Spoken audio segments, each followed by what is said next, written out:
Is this you? You've got all these ideas, but you've got all these problems. And you see the solutions as it turns to pollution, and you say, I had good intent. Already forgetting what you meant. So you write it off. You pretend it didn't even happen. Keep on living in your moment, blind to the time you have spent. Now doesn't it seem like a waste you've just taken up your space? You thought you can make a difference when you're really indifferent.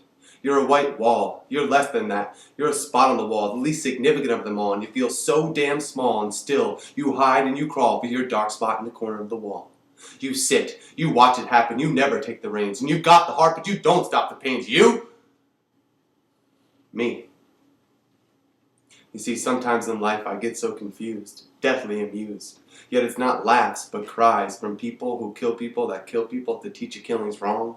The same who teach star-spangled songs, and some hide their aggression behind bongs or a 40-ounce to freedom, but you, me, we choose to be blind. Forget the problems we find, for if it's not in our own backyard, it's too far to worry, as we walk silently into that good night. And I'd raise a voice, but I hide behind fright, and despite of my passionate feelings, I sit in my own piece of this world, searching for my inner peace. And with a look into my heart, I'd stop falling apart, but to retard time's passing is a moment not meant for the grasping, and yet my attempts are everlasting. And in the present, I keep crashing, bashing my head against the wall with almost a purposeful intent, and I wonder, what is meant by life and my body's captured by it?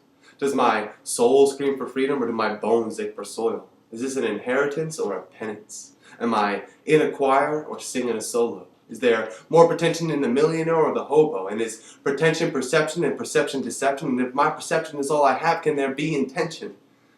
And now one told me that life is a gift, but it's always a toy. And another told me that life is suffering, but there's too much joy. Oblivious in the real world, but the beauty of earth is much more apparent. And my mother was more like a father, and my father was much more than a parent. And they were humble teachers, and yet I am still arrogant. And I am a plant they seeded and a plant they fed, but I sleep in a bed they never made.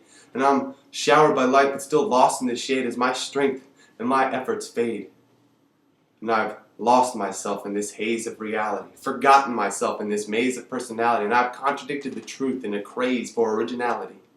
You see, when I try to be myself, I start to create myself, rebuilding the walls around myself, and I get left out. But I won't give up. Because I can do it. I can put my head to the grindstone and move it. I don't have to prove it. It's about improvement. And what I meant in my intent won't matter. For it's time for repentance. Life is not a sentence. It's a wonderful novel filled with thought and action, impacting the lives around me and taking the time to let their lives impact me.